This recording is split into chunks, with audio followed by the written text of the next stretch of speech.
And so that means my sleep schedule, my spiritual connection, my relationships, all of these things that really make life meaningful, in my opinion, are suffering because of my lack of focus on where I want to go.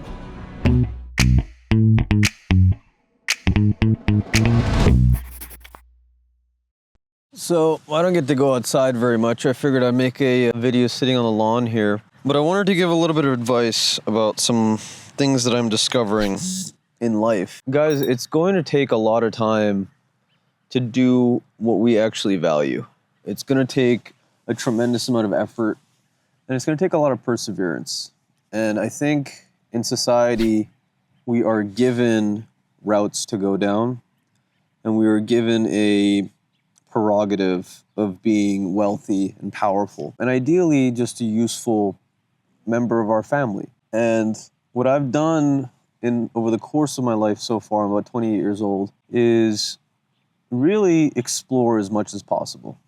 Really genuinely try to get out of my comfort zone and try to make the very most out of the circumstances, the people that I have around me, the emotional state that I'm in as a human being. And I take a lot of my advice from people that I think I respect on Instagram, on social media, and people that I know, and again, think I respect. And the qualities of those people tend to be, fairly wealthy people, good-natured people, people that have done something extraordinary over the course of their lives, something that is tangibly available to more than themselves. Really service-based leaders. And the advice that I wanted to talk about today, which is something that I struggled with and continue to struggle with all of the time, is focusing on one thing. Alex Hormozi says something really interesting. He said somewhere around my age, actually 28 years old, he was basically running like 6 different businesses.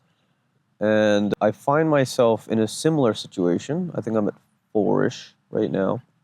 For those of you that don't know who Alex Hormozi is, I probably basically don't know who Alex Hormozi is, but he is someone that has worked very, very hard in his life to make a very substantial business, and in my opinion, deliver stoic philosophies to a generation that genuinely requires it. Stoicism in general is the ability, or is a philosophy from my understanding, that essentially allows us to forego our emotions in the moment for long-term benefit, or perhaps for a more logical conclusion to our lives. And Hormozi says something super, super interesting. He said, when I was about 28 years old, he said, I was running about 6 businesses. And the reason that he was doing this was to determine which one would be the most successful, and basically limiting his risk in terms of what could work. But he said that one of the biggest risks of all is actually not focusing, is spending 50% of your effort or 50% of your capacity on multiple different initiatives. And what that leads to is a life of not really getting movement in any particular thing. And, I can't say that I haven't seen movement in the various things that I'm working on, but I do know emotionally and logically that there are things that I'm particularly passionate about, and there are things that I'm not particularly passionate about. So some of those things for me are, I really do want to give humanity some tools, or an individual some tools, for approaching life in an emotionally congruent way, in a logical way, in a way that's satisfying to the individual, in a way that makes our decisions feel larger than them just applying to us. I really like to build things and build complex things that have a lot of interchangeable parts and a lot of synergy in general. It gives me the sense of like I'm constructing this ecosystem. In college, I really wanted to be an ecologist, and I think that was a part of my life that I did enough exploring to know almost, clearly consciously, that I really do enjoy how things work together. And I'm very passionate about having the words and the systems to move people to sway people, to make people feel something, perhaps inspiration, perhaps feel something, some sort of emotion. And so the advice that I would give to you is try out a lot of different things and spend your time trying out so many things and get to the point where you're so fucking busy that you necessarily have to choose one thing over the other. And I really don't think that there is, for a creative spirit like myself, I don't think there's very many other ways to go about it. The problem that I've come across to get to this conclusion is that there are things that I want to work out about my personal and spiritual life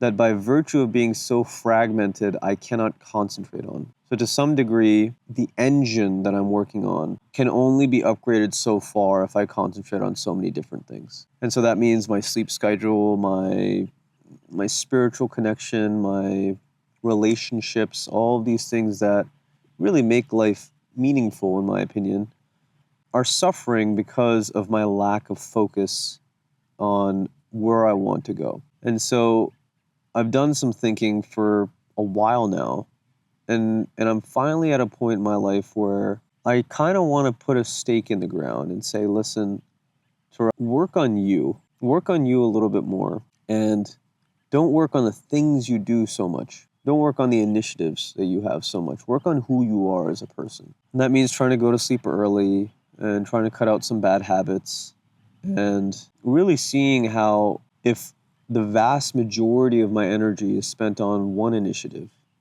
how far I can take it and how many years I'm willing to persist. The beauty of this approach is realizing that, from Hormozi's own words, and I'm at the beginning of this, so it's a question that a lot of my interns and a lot of people that I've mentored over the years have constantly been like, how do you choose what you want to do?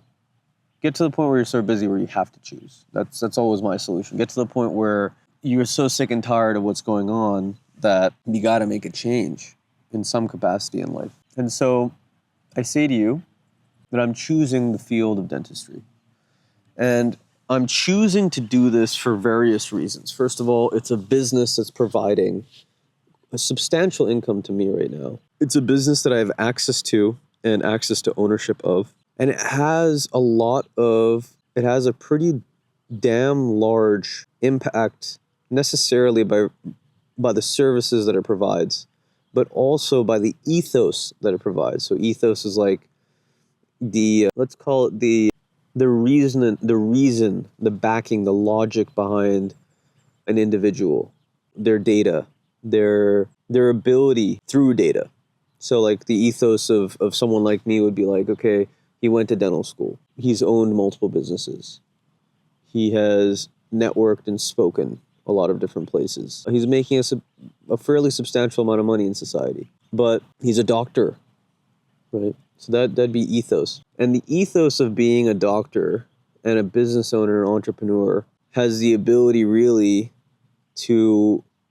I can inspire in a deeper capacity. But I have to, when I want to go and connect with people that have focused for a long time on a particular thing, there is a discrepancy in that ethos and if I don't focus on a particular thing, if I'm not definable. And serial entrepreneurship is a beautiful thing. I'm understanding it a little bit more as I go, but you really do have to just win in a certain place. So I want to standardize things. So the advice that I would give is focus and really realize, especially if you're in college or if you're in your younger years, that the ideas that people put into your head about what is the ideal in society is not necessarily the way that you should live your life. So Hormozi's words apply to me because these are some of the things that I want to do. I want to build a really powerful business and affect a lot of lives. And though he is someone that works incredibly hard, he also puts out a lot of really great free information to help a lot of people, which I want to do too. And when I think about the great human beings in history and the great ones that we have in the past and now, many of them did focus for 20, 40 years on something very specific. And many of them gained a spot on the mountain of humanity through their persistence in a specific thing. So it's a sacrifice for sure to not have the freedom to necessarily explore all the infinite varieties of possibilities. But it is also a blessing that sometimes things fall upon us that we take for granted. And it's very important to realize that perhaps that family business that you have, or perhaps that the thing that's just right in front of you, is really the solution, is really the answer. Hopefully this helps. Actualize your potential catalyst. This world needs you. Peace.